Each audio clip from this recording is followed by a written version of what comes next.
बसमध्ये आजच्या विधान परिषदेच्या इलेक्शन संदर्भात तुम्ही जे केलं त्या संदर्भात काय सांगाल?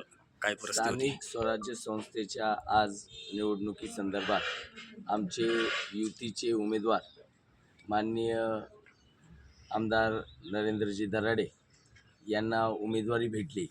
भारतीय जनता पार्टी त्याचप्रमाणे शिवसेना आणि राष्ट्रवादी सेना यांचे अधिकृत उमेदवार म्हणून दराडे साहेब यांचं नाव प्रामुख्याने आलं आणि आज आम्ही पूर्ण जी चांदवड देवळ्याची जी सर्व नगरसेवक आहे ही एकजुटीने युतीच्या बरोबर होते. कारण की आजच परत काही सकाळी मोठ्या प्रमाणामध्ये अशा समस्या अशा गोष्टी समोर आल्यात का बा गीते यांनी परत लोकांना संभ्रमात आणलं आहे. पण परत त्यांनी